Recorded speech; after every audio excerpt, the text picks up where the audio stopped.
నమస్తే. నేను మీ అశ్విని కుమార్. దేశం ఇన్ని సంవత్సరాలుగా ఎదుర్కొంటూ వస్తున్న సమస్యల్లో ముఖ్యంగా terrorism, drugs, mafia, border terrorism, ముఖ్యంగా ఆల్-ఖైదా, ఐఎస్ఐఎస్, తాలిబాను, లష్కరే తోయిబా ఇట్లా పేర్లు చాలా ఉన్నాయి.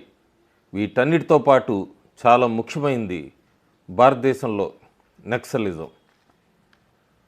ఎందుకు ముఖ్యమైనది నక్సలిజం, ఈ టెర్రరిజం అన్నానంటే 2004 నుంచి 2014 దాకా కనుక మనం ఒక గ్రాఫ్ ఒకటి చూస్తే మనం సిపిఎం, సిపిఐ వీళ్ళకి సంబంధించి మావోయిస్టులు టెర్రర్ అటాక్స్లో 5వ స్థానంలో ఉన్నారు ప్రపంచంలోనే.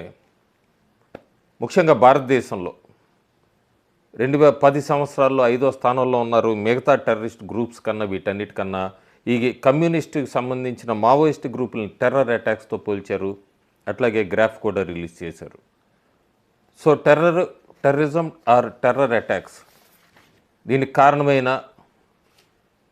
నక్సలిజంని ఎట్లాగైనా సరే భారతదేశంలో రూపు మాపాలని ఎన్డీఏ చాలా దృఢ నిశ్చయం తీసుకుంది. అట్లాగే 2024 నుంచి గెలిచాక కేంద్ర హోంశాఖ మంత్రి అమిత్ షా రిపీటెడ్గా 2026 మార్చి 31 కల్లా పూర్తిగా భారతదేశంలో నక్సలిజం తుడిచిపెట్టేస్తామని చెప్పారు. దానికి అనుగుణంగానే అడుగులు కూడా పడినాయి. అయితే చాలా సెన్సేషనల్ కొన్ని బయటకు వచ్చినాయి, అన్నీ చదవలేం, కొన్ని పాయింట్స్ వరకు చెప్తాను. లోక్సభలో డిబేట్ నడిచింది సోమవారం నాడు. డిబేట్ నడిచినప్పుడు ఈ నక్సలిజాన్ని పెంచి పోషించింది రూట్ కాజ్ కమ్యూనిస్ట్ పార్టీలు, వీళ్ళకి రష్యా, చైనా ఇవన్నీ అంటూ కూడా చదివాక భారతదేశంలో ఏ పార్టీ ఎట్లా వాళ్ళకి ఫ్రీ హ్యాండ్ ఇచ్చింది, ముఖ్యంగా కాంగ్రెస్ పార్టీనే మళ్ళీ ఎక్కడికి వచ్చినా కూడా కాంగ్రెస్ పార్టీతోనే మొదలు పెట్టాలి. కాంగ్రెస్ పార్టీ జైరాం రమేష్ లాంటి వాళ్ళంతా కూడా కాంగ్రెస్ గవర్నమెంట్ మహారాష్ట్రలో ఉన్నప్పుడు మహేష్ రౌత్ అనే హార్డ్కోర్ మావోయిస్ట్ని విడుదల చేయాలి అంటూ కూడా రాశారు. జైరాం రమేష్ లెటర్ రాశారు, రౌత్ని విడుదల చేశారు. ఆ రౌత్ని ఆ తర్వాత పిఎం రూరల్ డెవలప్మెంట్ ఫెలో కింద పిఎంఆర్డిఎఫ్ దానికి అపాయింట్ చేశారు. So Congress Nexus with naxalism అనేవి చాలా లింక్స్ బయటకు వచ్చినాయి. ఇంకొకటి కూడా చెప్పారు, 2011లో మల్కాంగిరి కలెక్టర్ని నక్సలైట్లు అపహరించారు. అతని విడుదల కోసం యూపీఏ ప్రభుత్వం 8 మంది హార్డ్ కోర్ మావోయిస్టుని విడుదల చేసింది. వారిలో ముఖ్యంగా పద్మ అనే మహిళ కూడా ఉంది. ఈ పద్మ ఎవరంటే హర్షమందిర్ అనే అనాథాశ్రమం ఒకటి నిర్వహించేవాళ్ళు. సోనియా గాంధీకి అత్యంత సన్నిహితుడని చెప్పచ్చు, నేషనల్ అడ్వైజరీ కౌన్సిల్లో రైట్ హ్యాండ్. ఈ ఎకోసిస్టమ్ జైలు మావోయిస్టుల నుండి కాంగ్రెస్ ఎకోసిస్టమ్ వరకు స్ట్రైట్గా ఒక పైప్ లైన్ లాగా ఉండేది. అదే ఎకోసిస్టమ్ కన్విక్టెడ్ సెడిషనిస్ట్ డాక్టర్ బినాయక్ సేన్ను కూడా డిఫెండ్ చేసింది. యూపీఏ ప్రభుత్వంలో పూర్తిగా యాంటీ నేషనల్స్ పాత్ర పోషించారని చెప్పచ్చు మనం. ఈ లింకులన్నీ ఎక్కడికి ఉండేవి అంటే మళ్ళీ డీప్ స్టేట్ జార్జ్ సోరోస్కి, ఎందుకంటే మన్మోహన్ సింగ్ కూతురు అట్లాగే సోనియా గాంధీ క్లోజ్ ఎయిడ్ హర్ష్ మందిర్ వీళ్ళందరూ కూడా జార్జ్ సోరోస్కి పనిచేసిన వాళ్ళే. ఇది యూపీఏ ప్రభుత్వం తర్వాత కూడా ఎన్డీఏ ప్రభుత్వం ప్రస్తుతం నడుస్తున్న కాంగ్రెస్ పార్టీకి చెందిన వాళ్ళంతా కూడా ఆ నెక్సెస్ని రన్ చేశారు. ముఖ్యంగా ప్రతిపక్ష నాయకుడు రాహుల్ గాంధీ గురించి అమిత్ షా చాలా తీవ్ర వ్యాఖ్యలు చేశారు లోక్సభలో. ఫ్యాక్ట్స్తో చెప్పారైనా రాహుల్ గాంధీ నక్సలైట్లతో సత్సంబంధాలు పెట్టుకున్నాడు. ఆయన భారత్ జోడో యాత్రలో పూర్తిగా చాలా వరకు కూడా నక్సల్ గ్రూప్ ఆర్గనైజేషన్స్తో వాళ్ళు పార్టిసిపేట్ చేశారు. రాహుల్ గాంధీ హైదరాబాద్ వచ్చినప్పుడు గద్దర్ని వీళ్ళందరినీ కలిశారు. అంతేకాకుండా హిడ్మా ఎన్కౌంటర్ అయినప్పుడు ఢిల్లీలో ఆల్ ఇండియా గేట్ దగ్గర స్లోగన్స్ కిత్నా హిడ్మా మారేగి, హర్ ఘర్సే హిడ్మా నిక్లేగా అని ర్యాలీలు జరిగినప్పుడు ఆ ర్యాలీలు వాటికి సంబంధించిన వీడియోస్ అన్నీ కూడా రాహుల్ గాంధీ పర్సనల్గా ట్వీట్ చేశాడు. ఇవన్నీ ఎలా మర్చిపోతాం అంటూ కూడా హోంశాఖ మంత్రి అమిత్ షా వ్యాఖ్యానించారు. చాలా లింక్స్ సోనియా గాంధీకి అట్లాగే రాహుల్ గాంధీకి కాంగ్రెస్లో కొంతమందికి నక్సల్స్తో సంబంధాలు ఉండేవి అనేవి బట్టబయలు చేశారు అమిత్ షా లోక్సభ సాక్షిగా. భారతదేశంలో పూర్తిగా లెఫ్ట్ వింగ్ ఎక్స్ట్రీమిజం, ఒక ఉన్నత నాయకత్వం పూర్తిగా నాశనం చేయబడిందని చెప్పచ్చు. మార్చి 30వ తారీఖుకి బస్తర్లో శక్తులకు లొంగిపోయిన పాపారావు, అత్యంత కష్టంగా పట్టుబడే మరియు ప్రాణాంతకమైన మావోయిస్ట్ కమాండర్లో ఒకళ్ళు. అతన్ని కూడా న్యూట్రలైజ్ చేశారు. పిఎల్జిఏ చీఫ్ హిద్మా ఎలిమినేషన్ తర్వాత కొన్ని నెలల్లోనే ఇది కూడా జరిగింది.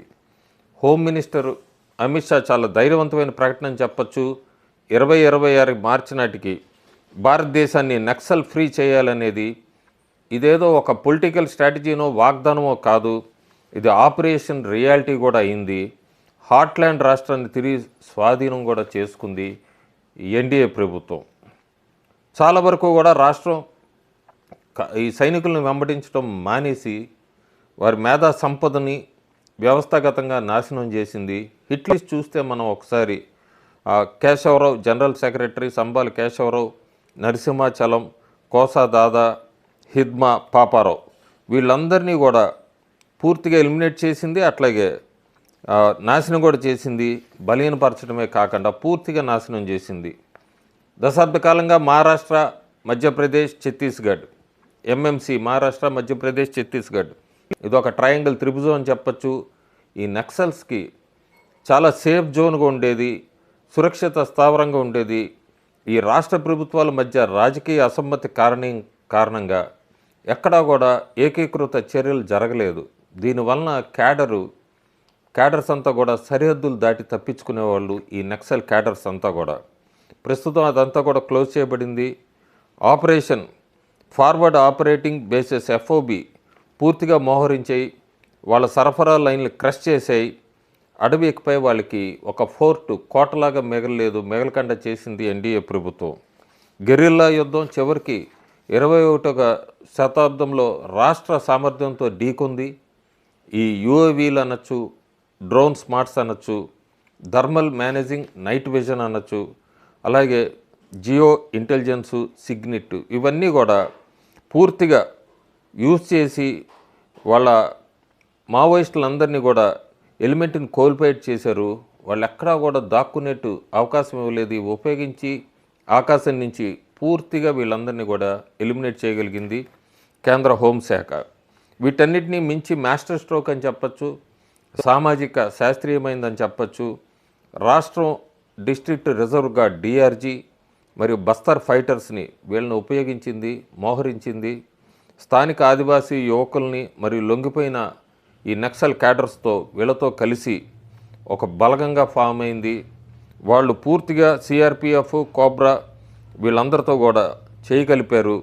తిరుగుబాటుదారులు తమ సొంత ఇంటికి వెనుక భాగంలో ఉన్న తమ సొంత ప్రజల చేతిలోనే ఓడిపోయారు. గ్రాఫ్ చాలా క్లియర్గా చూపిస్తోంది. నక్సల్స్ మొత్తం కూడా పూర్తిగా కుప్పకూలినట్టుగా చూపిస్తున్నాయి. దాదాపు 2900 మంది నాశనమయ్యారు. భారీ కైనెటిక్ స్పైక్ 2024-25 దశలో మాత్రం 452 మంది, 16,000 మంది పైన లొంగిపోవటం, 2,800 మంది ఈ మధ్యకాలంలో సరెండర్ అవటం, ఇదంతా కూడా ఆయుధాలని పడేయటం. ఇది కేవలం ఒక సైనిక ఓటమి కాదు, ఒక ఆదర్శవాదం, ఒక మరణాన్ని సూచిస్తోంది. స్టేట్ ఎప్పుడు గెలుస్తూనే ఉంటుంది, రాష్ట్రం ఎప్పుడు గెలుస్తూనే ఉంటుంది. పూర్తిగా నక్సలిజం అనే దాన్ని ఎండ్ పాయింట్కి తీసుకొచ్చారని చెప్పచ్చు కేంద్ర హోంశాఖ. చాలామంది అడుగుతూ ఉంటారు ఎందుకెంత టైం పట్టింది నక్సల్ని. ఎందుకంటే ఛత్తీస్గఢ్లో కాంగ్రెస్ గవర్నమెంట్ ఉండేది. వాళ్ళు నక్సల్స్ని చాలా ఫ్రీ హ్యాండ్ ఇచ్చారు. అక్కడే బస్తర్లో వీటన్నిటిలో కూడా నక్సలిజాన్ని పెంచి పోషించారు ఛత్తీస్గఢ్కి సంబంధించి. అందుకే అంత టైం పట్టింది. స్టేట్ కూడా చేతులు కలిపితే సెంటర్తో ఇలాంటివన్నీ ఈజీ అవుతాయి. చాలామంది అడుగుతున్నారు వెస్ట్ బెంగాల్లో బంగ్లాదేశ్ ఇన్ఫిల్ట్రేటర్స్ని హోంమంత్రి అమిత్ షా చెప్తున్నారు క్లియర్ ఆఫ్ చేస్తామని. ఖచ్చితంగా చేస్తారు, రాబోయే రోజుల్లో మనం చూడబోతున్నాము.